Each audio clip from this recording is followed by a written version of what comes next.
My name is Aaron, and I like to fix stuff.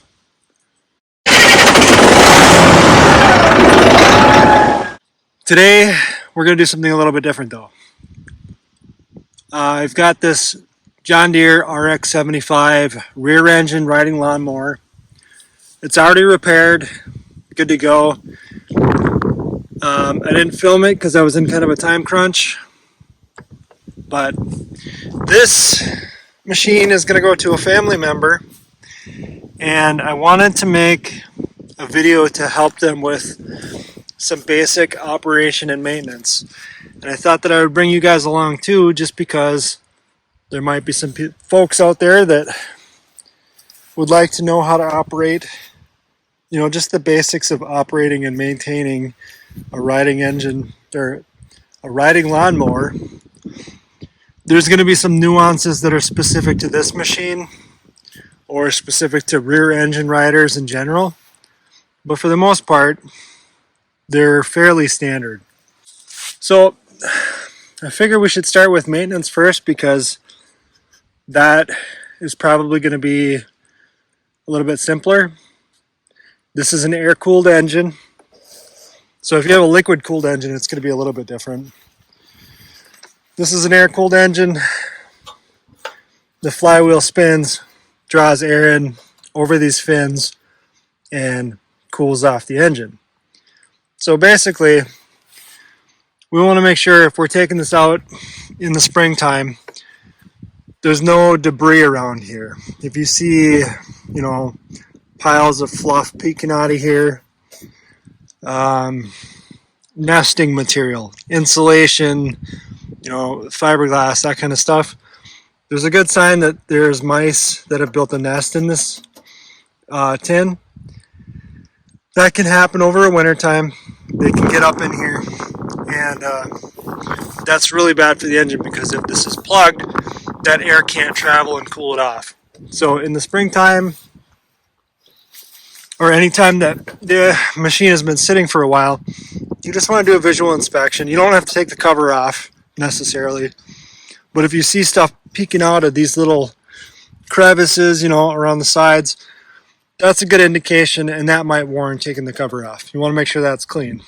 For general maintenance, the air filter is located under this cover. This, I would say, replace. There's no hour meter on this machine. This is a brand new one. It's got the pre-filter, which is the foam, and the actual filter is underneath the foam. Right there. So the manufacturer recommended that this is an oil bath filter. I like to keep them dry. So you would soak this pre-filter in engine oil, wring out the excess, and then put it on. The oil helps it catch more debris, dirt and fine particles in the air. That's what it's designed for. But I like keeping it dry, because if you put oil on the pre-filter, it's going to naturally get oil on the air filter. And then when that dust and debris gets mixed in there, it just turns into a muddy slurry, and then you just need to replace the filter. If you keep it dry, the particles still get caught, and it turns into more of a dusty, which you can clean out with an air compressor. So I'd say once a year, clean it with an air compressor. Every other year, replace it. This comes in a kit, so both of these come together. So every other year, replace it. Once a year, in the year you're not replacing it, just blow it out, keep it clean, and then just do a monthly inspection. If you're using it in really dusty, dirty conditions, you might have to inspect it a little bit more often, but that's about it. This particular machine has a fuel shutoff right here. When it's turned perpendicular to the fuel line, that's the off position. When it's parallel or in line with the fuel line, that's when it's on. So just turn it off when you're not using it, turn it on when you want to use it. It's okay to leave it on during the year. The reason why it's in there is so you can shut the fuel off to replace the fuel filter, which is right here. And also when you go to winterize it at the end of the year, and we'll talk about that in a little bit. The fuel filter, you can pick this up at any hardware store. This is just a simple filter. These kind work best for gravity-fed fuel systems, which this is. The fuel tank is higher than the carburetor, so the fuel is fed by gravity. The other type of fuel filter, it may or may not have been standard on this one, I'm not sure. That one works best if you have a fuel pump. But for this one, you can just get this, I think it's like $2 or $3 at a hardware store. And this, the fuel filter I like to replace annually. To replace it, you've got these little clamps on both sides of the filter. Just use a pair of pliers, pinch these two prongs together, and then the clamp will slide. Pinch these two prongs together, and the clamp will slide. And then you can pull the hose off the filter and replace it. The battery is located under the seat. And there's not a whole lot that you need to do during the season. It's charged while you're using it. There's an onboard charging system with the voltage regulator that keeps it charged and ready to go. When you go to winterize it, you might, I think it's best practice to disconnect the battery, just so that way it doesn't draw all the way down. If it draws down to 0, it sometimes does not come back. So I like to just disconnect it. Just take, a pair of pliers or a wrench or whatever, take these nuts off, take the cables off, and then you're good to go. Tires, make sure that they're inflated. I think, roughly 10 to 15 pounds is good. It's a lot less pressure in these than, say, a vehicle. And it doesn't need a whole lot. In fact, less pressure is sometimes good because there's no suspension on a riding lawnmower, or at least this kind. So if you've got less pressure, the tires are a little bit squishier, so it'll help it bounce and absorb some of the shock from rough terrain. Let's see here. Oil, that's obviously important. So here's your oil, dipstick and fill. Obviously you want to be at the top of the hash marks where it says full. This would take SAE 30 or 30 weight. That's the recommended oil. John Deere makes their own blend, which is, I think it's 5W30, but just a typical SAE 30 is recommended for riding lawnmowers in general because that's the operating temperature that they work at. Usually they're used in the summertime. If you use your riding lawnmower in the winter for plowing or anything, then you might want to use the 5W30. Just it depends on the temperatures that you're going to use it in. So refer to a viscosity chart and it'll tell you the recommended oil based on the temperatures that you're going to use the machine in. The fuel fill is right here. Simple enough. I only use non-ethanol gas in my machines, and that's what I recommend. So non-ethanol or non-oxy or premium, it's called different things at different gas stations, but you want to use non-ethanol gas because gasoline, when left over time, loses some of its viscosity and it gets thicker. And if it's left long enough, it'll actually turn into like a gel. Well, that'll plug up the carburetor and then you won't get any gas to your engine and it will not run. Ethanol makes it worse. If you use non-ethanol gas, essentially you can extend the shelf life of the gas that's in the engine. I have no problem leaving gas in the tank and letting it sit from fall until spring, so roughly 6 months, with no additives, just using non-ethanol gas. That said, I still drain out the carburetor when I go to winterize it, and we'll talk about that. But the main thing is use non-ethanol gas. It's a little bit more expensive, but it's worth it to prolong the life of your machine. Underneath, the last few things here, let's talk about the deck. So let me lower this down. The deck on this machine has one belt that engages the main spindle pulley and drives the blade underneath. So in the springtime, when you pull this out, just take a look at your belt. Make sure there's no big cracks in it, no big frays. There is another belt back here that's for the transmission. A little bit harder to see. It's up underneath here. You want to do the same thing. Just inspect that for any cuts or abrasions. If it's cut or cracked, you need to replace it. They're not too bad. Just go to your local John Deere or whatever brand you have. Go to your local dealer. Tell them the model number, in this case RX75, and tell them what belt you need. Either the deck belt or the drive belt. For the deck itself, check your spindle. Sometimes there are grease fittings on the top of the deck, sometimes they're on the bottom of the deck. This one doesn't have any, so you don't have to worry about it. If it does have grease fittings, you want them to be greased, so use a grease gun and just pump some grease in until you see the grease coming out. That helps keep it lubricated, so that way it prolongs the life of the bearings inside the spindle.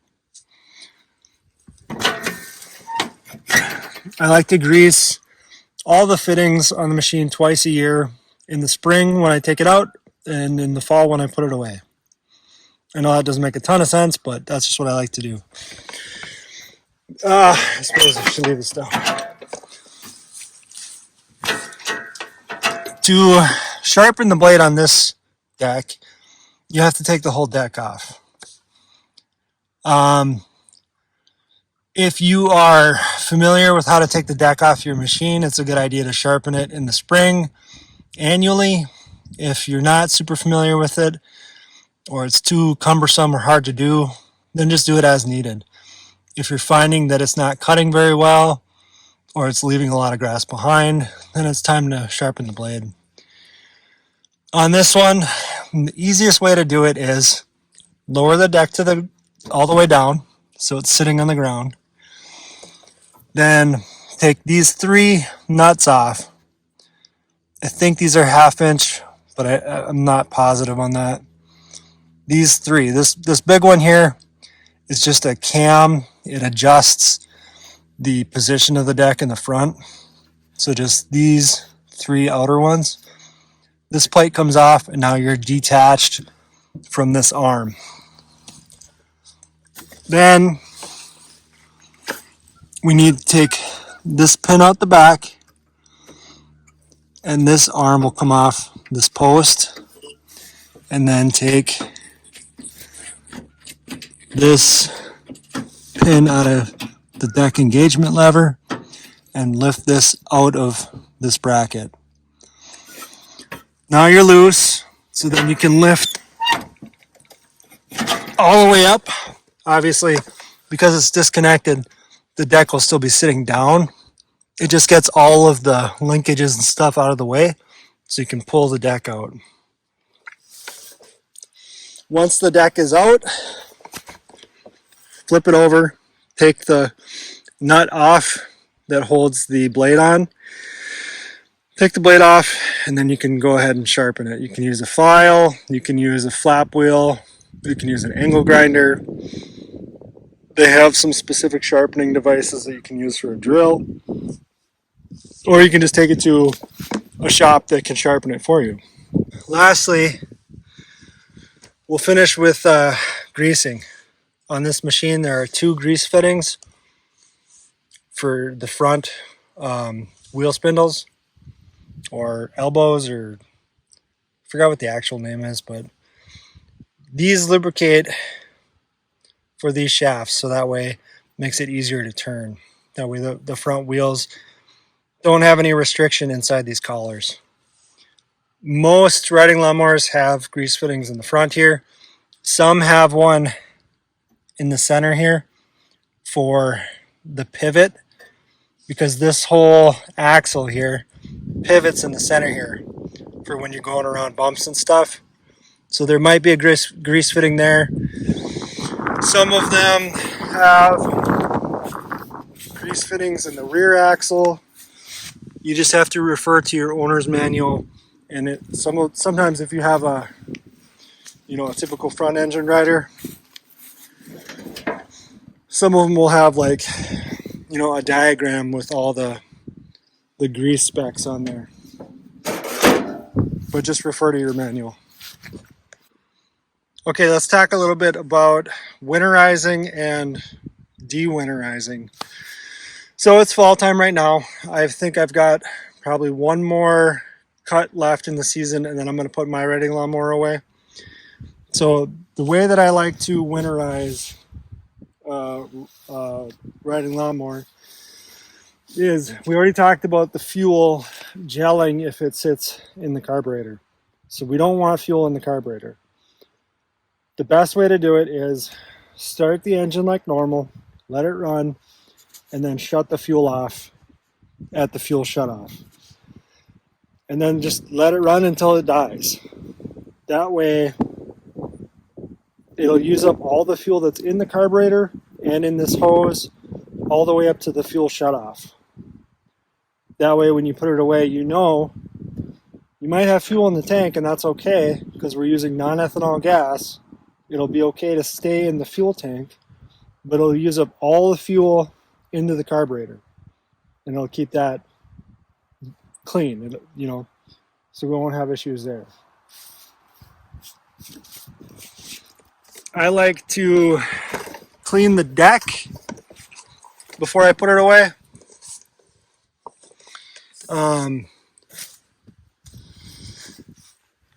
This gets into a little bit about operation, but when you're cutting the grass, it's natural for grass to build up on top of the deck, and that's okay. Some decks have belt guides or covers on top of the spindles. They'll be sitting out here if you've got like a 42, 48 inch deck, something like that.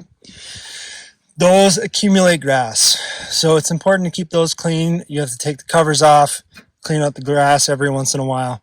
That's not a huge deal. In some of these recesses, the grass can sit and build up, and you want to keep that clean. The main thing is that underneath the deck, you want to clean that very well.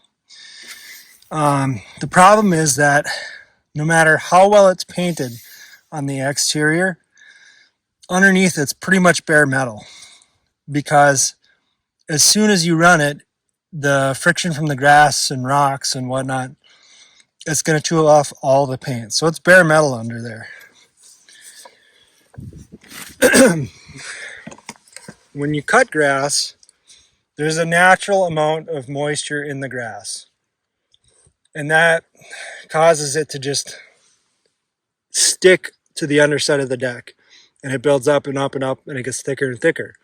The wetter the grass, the more it'll stick. And even though you might think, okay, it's going to dry out, it does, but only on the outside.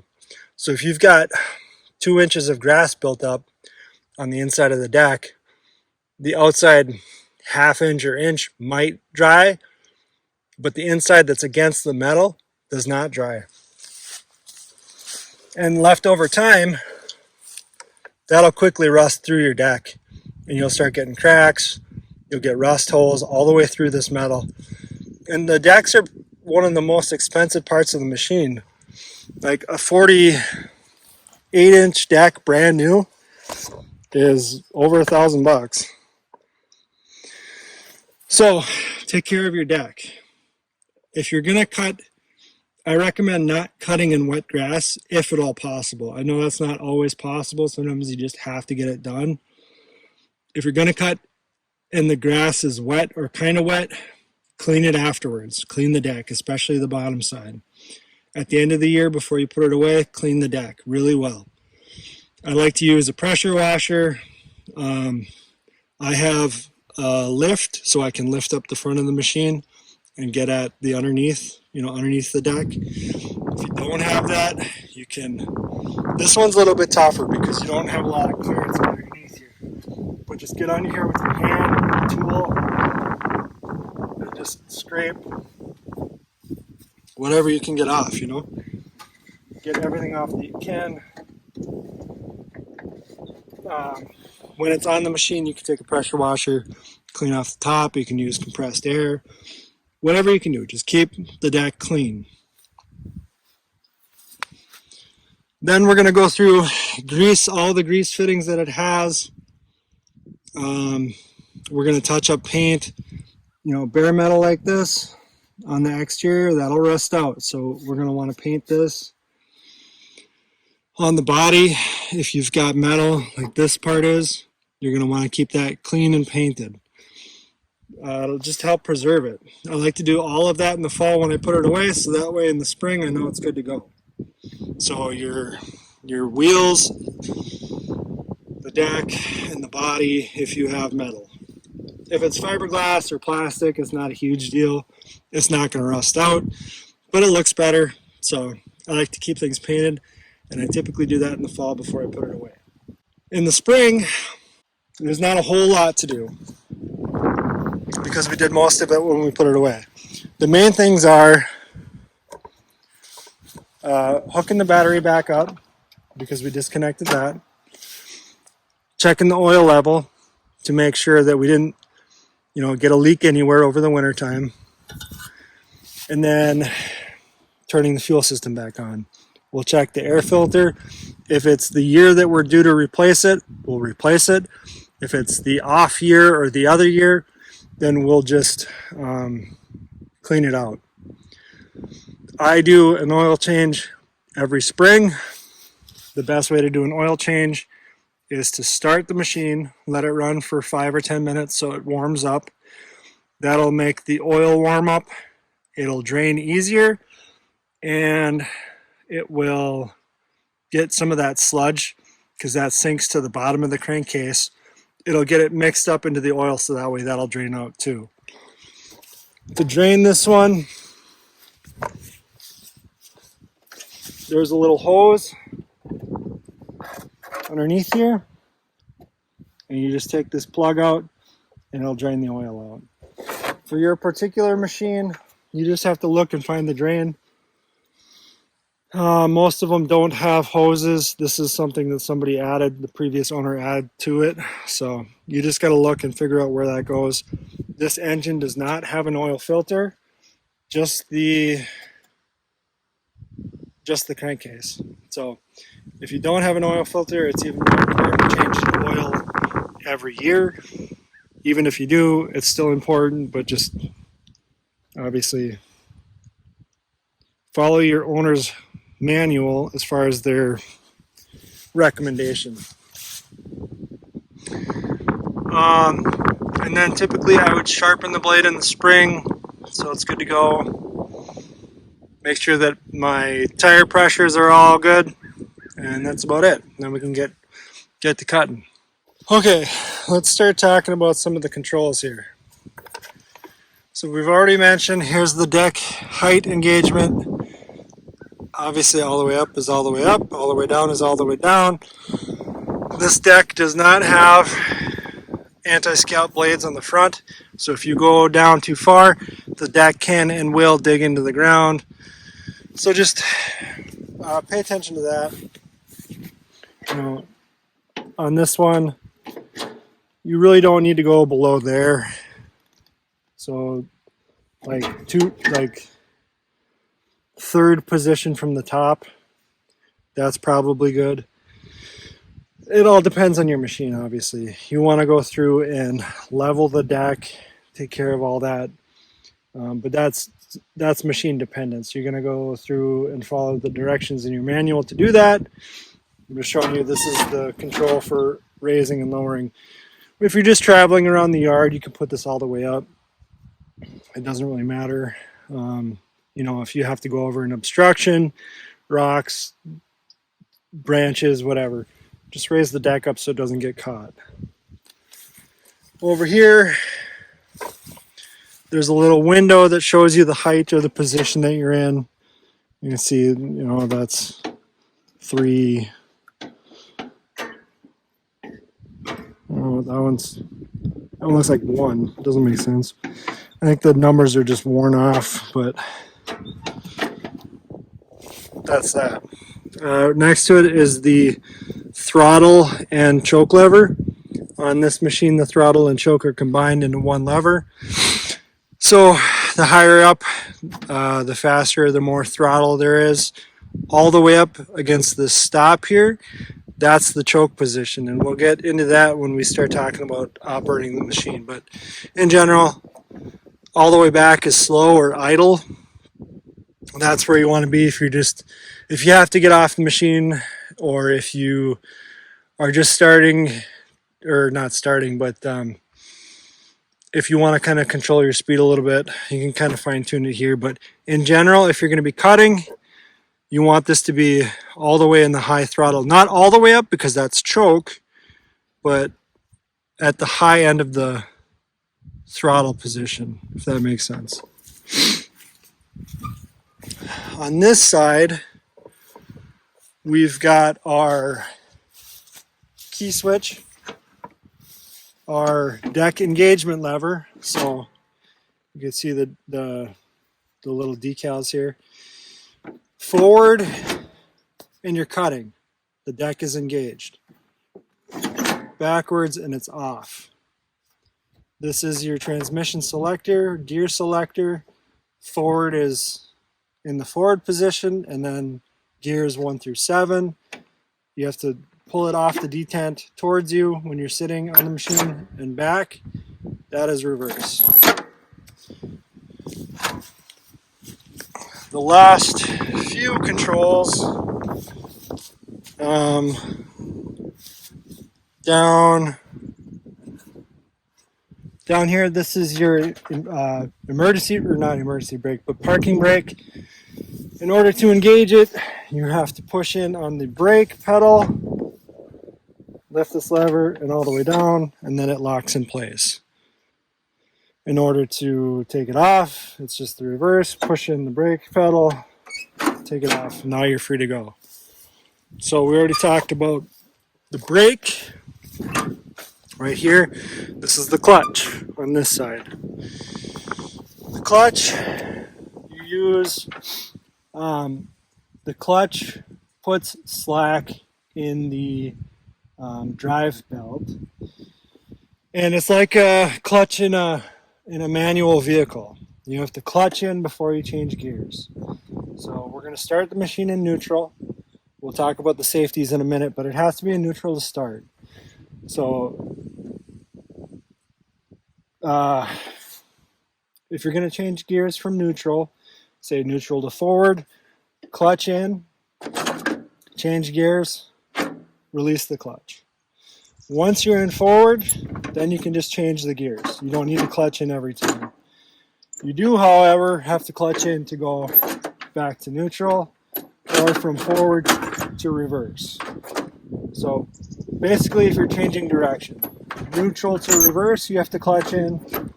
Neutral to forward, you have to clutch in. Forward to reverse, you have to clutch in. Reverse to forward, you have to clutch in. If you're just going forward to forward, or even if you're going backwards, but you're still in the forward position, you don't have to clutch in. If you want to stop the machine, you have to clutch and then brake. The brake, if you push the brake pedal, it does engage the clutch, but it works better to clutch and then brake, because when you clutch, that naturally releases the tension on the belt. And then by braking, you're actually applying the brake pad that's on the transmission. If you want to get off the machine for whatever reason, say you have to move a log or a stick or something, and the machine is running and you don't want to shut it off, then you have to brake, engage the parking brake. Once that's locked in place, then you can get off. If you just get off the machine without engaging that, it'll shut off. That is a safety switch, which we can talk about now. There is a safety switch for the seat right here. So it will not start if you're not sitting in the machine, or if you get off the machine, it'll shut off unless the brake is engaged. So typically when I go to change the oil, I'll engage the brake, put the parking brake on, so that way I can start the machine without physically sitting in it. That way I can let it run, I can go do something else for 5 or 10 minutes, come back, drain the oil. And like I said, if you have to get off the machine too. There is a safety switch for the neutral position, so it will not start if it's not in neutral. There's a safety switch for the deck engagement, so it will not start if the deck is engaged. These are all safeties so that way you don't accidentally start it and have the blade engaged, or you don't start it and it's in gear, because it'll just take off. So the deck has to be in the off position, the transmission has to be in neutral, you either have to be sitting on the seat or have the brake engaged, the parking brake. And the last thing is the brake has to be engaged, because there is a safety switch for the brake. So when you go to start it, you're going to be sitting in the machine, foot on the brake, in neutral, deck not engaged, and then it'll crank. For the purposes of this demonstration, we'll just put the parking brake on, because that eliminates this safety and this safety. We know it's in neutral, so that takes care of that safety. The deck is not engaged, so that takes care of that safety. Now we can talk about the choke. First, I'm going to turn the fuel on, so that way it's ready to fire up here. If you've left this over the winter time and you've bled off the gas in the system like I suggested, it might take a few seconds to draw the fuel to the carburetor. So don't be alarmed if it doesn't start immediately.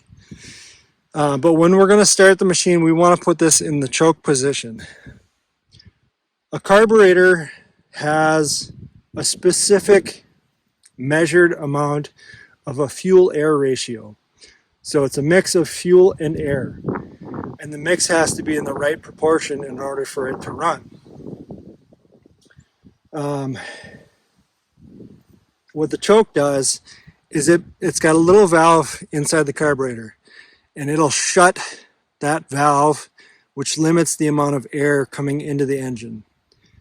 So by doing that, it lowers the air concentration, which makes the proportion rich. It makes it the proportion of fuel to air richer than normal, and that helps it to start. Once it starts, then we want to back off the choke, because the carburetor is designed to run optimally when it's fully open, or in the full high throttle position, because that takes that choke lever and the throttle lever or plate and puts them all the way open, so that way it's maximum airflow. If you let it run rich, or you keep the choke on, what it'll do is it'll be burning excess amounts of gasoline, so you're going to run through gas a lot quicker. The engine's going to get a lot hotter, because that gas is going to slowly start to make its way into the muffler. You can get backfires out of the muffler. You're going to get a lot of black smoke. It's not good for the overall life of the engine. So always back it off of the choke. And you should be able to do that relatively quick after starting it, within a few seconds. If you are in the choke position and you start it and it runs fine in choke, and then you take the choke off, and then it starts to die or it surges, it sounds like it's going up and down and up and down and up and down. That's called hunting, and that means that there is a problem in the fuel-air ratio. Typically, that's going to mean that you have a dirty carburetor, but it can also mean that you have an air leak on the intake side coming into the carburetor. Those are the two main culprits, but basically it just means that something is off in your fuel-air ratio. A lot of times what people will do is, well, they'll just turn the choke back on because then it runs okay. That's because, like I said, it's limiting the air in, so now the proportion is in the correct mix, which it should be in when it's fully open. So then you'll still get those same problems, burning excess gas, extra heat, backfires, black smoke, that kind of stuff. We don't want that. So fix the carburetor or the air ratio problem and run this off of choke. Once the engine's running, we're off of choke, then we can start to drive and cut. The engine is designed to run at full throttle. If you're just going to let it, if you have to get off the machine, then you can put it into idle. Or if you want to have a conversation with somebody that's too loud, you can put it in idle. But if you're going to be driving, you really want to have this up in the full position, and certainly if you're going to be cutting.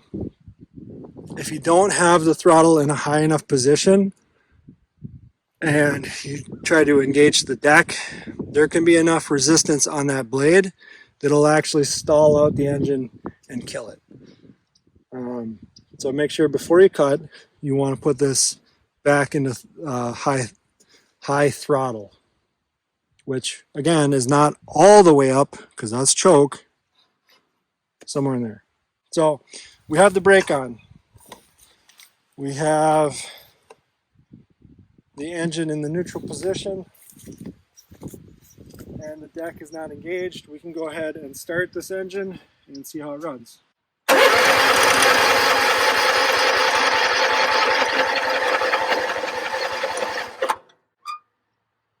Like I said, it can take a few seconds because we have to charge the fuel system again, but also it brings up a good point. You don't want to run the starter for more than 5 or 10 seconds at a time. It gets super hot because of the amperage that goes through it.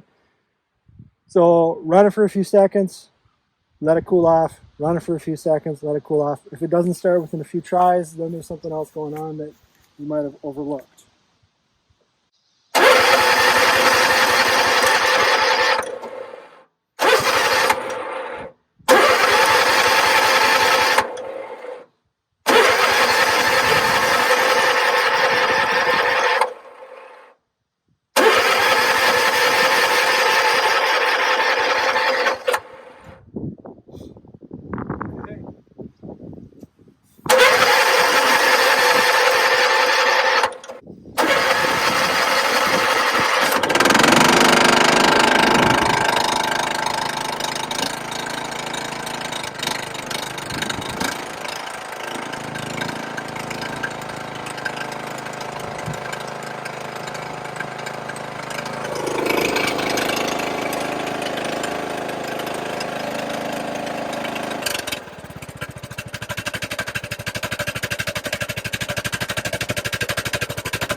So here's the low idle or low throttle position. It's a little bit quieter.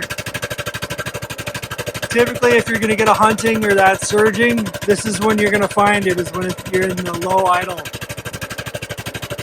If we go back into choke, you'll hear it start to struggle and hunt a little bit.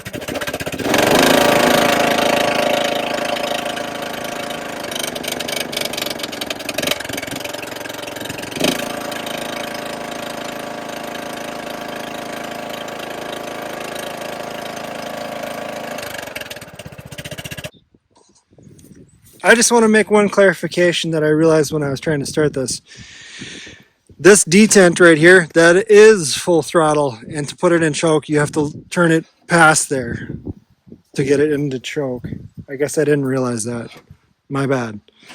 So to choke it, you have to push it out and then forward, Now you're in choke, and that's probably why I had a hard time starting it, because I didn't have it fully choked. Once it started, then you can pull it back. So we just had this running for, I don't know, a minute maybe.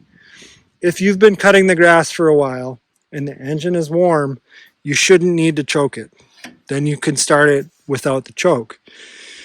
If it's still cold, if it's been sitting a while, then go ahead and choke it. But you don't want to choke it every time, especially not with a warm engine. Just only when you need to with a cold engine. So we'll see if it'll start without choke.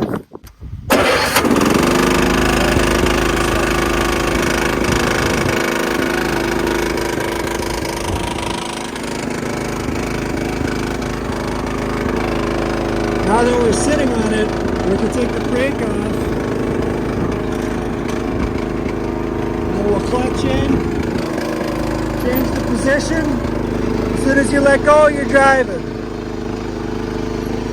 Now that we're going forward, I can change the speeds as much as I want. I can still slow it down into a slower forward position without clutching. But if I want to go back to neutral, I have to put my foot on the clutch and go into neutral. Or I can go in reverse. To cut, we're going to go forward.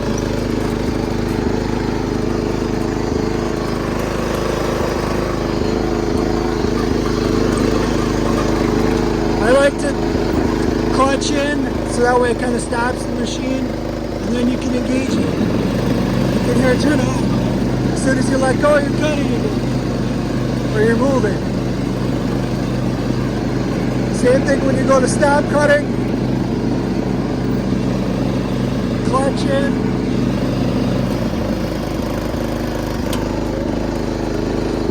The nice thing about using the clutch is you can kind of slow yourself if you're going to make a turn. So you can clutch in kind of halfway, and it lets you make a sharper turn. Otherwise, if you're going at a higher speed, it's more, you can still make the turn, but it's more abrupt.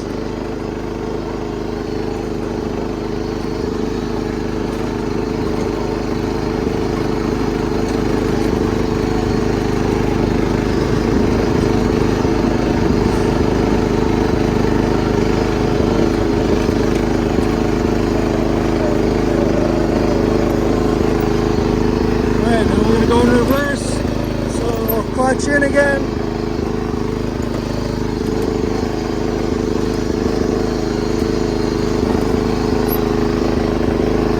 Okay. Put it in neutral. Put the parking brake on.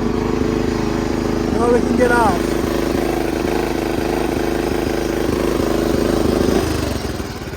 If I didn't put the parking brake on, it would have shut off as soon as I got off.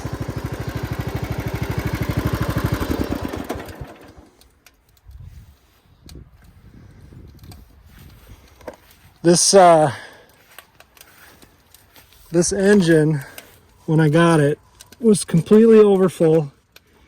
The crankcase was overfull. All the fuel had drained into the crankcase and overfilled the oil, which then drained into the muffler. So you can hear it sputtering because there's still a little bit of residual oil in here that's burning off. That's that noise that you can hear. When I first started running it, it was just billowing smoke. So that's cleared up, but there's just a little bit of residual oil in there. Because this is going to sit here for a couple days, I shut the fuel off. But that's about it. Overall, it's a simple machine to operate, and after you use it a couple times, you really get the hang of it.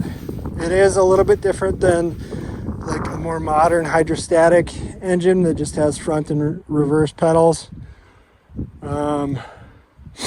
But these gear-driven transmissions are pretty solid. They last a long time, and they're simple to operate. It just, like I said, there's a little bit of a learning curve to get used to it. So I think that's about it. Obviously, if there's something a little bit more complex of a repair that needs to be done, then you might want to contact a local outdoor power small engine mechanic to take a look at that. All right, so I know that this is a little bit different of a type of video that I'm usually making. No repairs here, just a kind of tutorial on operation and maintenance, just the basics of operating and maintaining a riding lawnmower. So I'm sure that this is just real basic for a lot of you guys, but hopefully you found some value in this. If you have any questions or comments, please leave me a note in the comment section below. And until next time, thanks for watching.